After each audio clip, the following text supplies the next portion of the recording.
सोनाक्षी सिन्हा और जहीर इकबाल की शादी को 7 महीने हो चुके हैं। दोनों ने जून में कुछ करीबी दोस्तों और परिवार वालों की मौजूदगी में कोर्ट मैरिज की थी।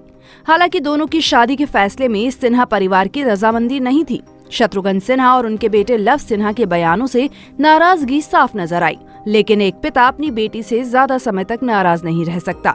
शत्रुघ्न ने बेटी की खुशी के लिए शादी में हिस्सा लिया, लेकिन उनके दोनों बेटे लव और कुश शादी से दूरी बनाए रखे।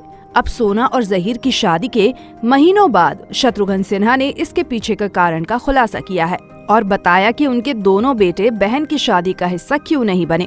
बातचीत के दौरान उनसे पूछा गया कि दिग्गज क्या सोनाक्षी सिन्हा की शादी में बेटों की गैर मौजूदगी का उन पर असर पड़ा था, तो पहले तो उन्होंने इस बारे में बात करने से मना कर दिया, लेकिन बाद में उन्होंने कहा उसमें मैं कोई शिकायत नहीं करता हूँ। वो भी एक रिएक्शन होता है, वो भी इंसान है।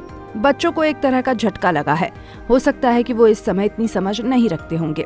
शत्रुघ्न सिन्हा ने आगे बात करते हुए कहा, मैं समझ सकता हूँ कि लोग जो ऐसा कह रहे हैं वे भी परेशानी में हैं। अगर मैं उनकी उम्र में होता तो शायद मेरे सोचने का तरीका कुछ और होता। बता दें, सोनाक्षी और जहीर ने 7 साल तक एक दूसरे को डेट करने के बाद इस साल जून में एक प्राइवेट सेरेमनी में शादी की थी। हालांकि इंटर रिलीजियन मैरिज को लेकर दोनों को ट्रोलिंग का सामना भी करना पड़ा था। जहीर पर तो लव जिहाद के आरोप भी लगे थे जो झूठे थे। अब सोनाक्षी ने उन ट्रोलर्स को इंस्टाग्राम पर जवाब दिया जो उनकी शादी की आलोचना कर रहे थे। उन्होंने प्यार को यूनिवर्सल लव बताया। फिलहाल आप इस प्यार को क्या कहेंगे, हमें कमेंट सेक्शन में जरूर बताएं। ऐसी ही और खबरों से हमेशा अपडेट रहने के लिए चैनल को सब्सक्राइब कर लीजिए और वीडियो पसंद आया हो तो लाइक और शेयर करना ना भूलें।